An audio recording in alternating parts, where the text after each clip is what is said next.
Subscribe to MDR. Like for more. Chennai Express's end goal was to recreate the magic of early 2000s SRK, but not in a way that made him look like he's stuck in time. So, did it succeed? Let's find out.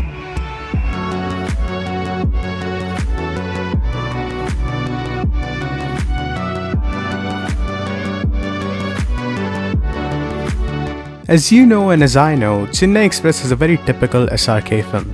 In contrast to some of the twists and turns his filmography had seen in the 2000s, most of which had worked for him while also introducing new faces to Bollywood that are now well known, there did always exist a backlog of bad SRK films in the 2000s. Also, I recommend that you stick around to the channel for popcorn analysis of this backlog in the near future. Anyway, this backlog had been locked away for a long time by the end of the 2000s, with one hit after another until a new release with Ravan, which, to say the least, had a ton of problems, all of which I described in the video Why Ravan Failed.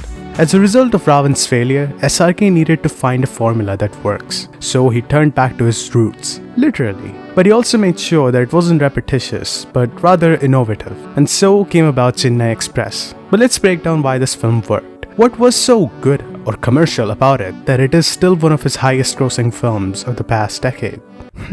The term that I've made up to describe this phenomenon is the SRK Instant Classic Formula. Rolls off the tongue, doesn't it? Well, in theory, the SRK Instant Classic Formula has to have 6 elements. Comedy in the first half, seriousness in the second, a lot of music, either in the beginning minutes of the film or late in the first half, with the rest preferably spread out in the second.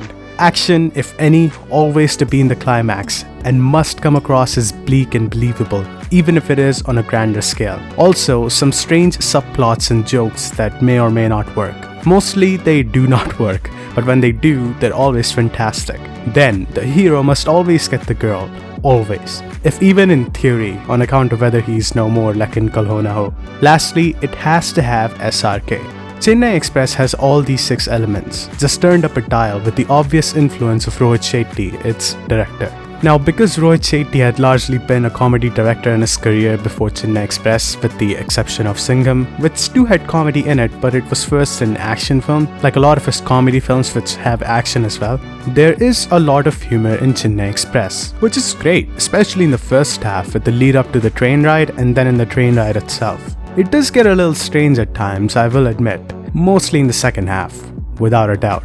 But even in its most serious sequences, Chennai Express succeeds in giving you a laugh or two, with its clever references to old SRK flicks or simply original bits. Overall, it's one of the best aspects of the film. And while the romance between Meenamma and Rahul is rather too quick to be believable, I mean, how many days are they together really to fall in love so much that they're ready to die for each other? But the chemistry between the actors, more than the characters, is ultimately the winner here. And the action too is rather creative, sometimes too serious and sometimes too comical. And since it is a Rohit Shetty film, it's not complete without the flip of a car, or many of them, and things like these that you keep expecting the film to do that keeps you hooked. And when the film actually does it, you're already thinking of what's next to come. Even still, I feel like Chennai Express is largely seen as an overrated bad romance comedy film. And to some extent, I can understand it, but you cannot ignore the film's direction, its pacing, and its crazy over-the-top screenplay that helps its case more than the argument of it being bad.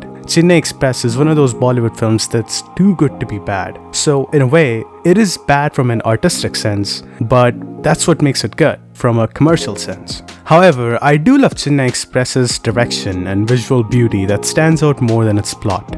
It is truly a stunning film, made for the big screen, as it sometimes has too much to take in and sometimes what feels like a dot on the screen, both of which cases make you feel like a spectator of the film's grand look. It is surely made to be vibrant, expressing the beauty of Indian landscapes throughout its journey from the beginning till the end.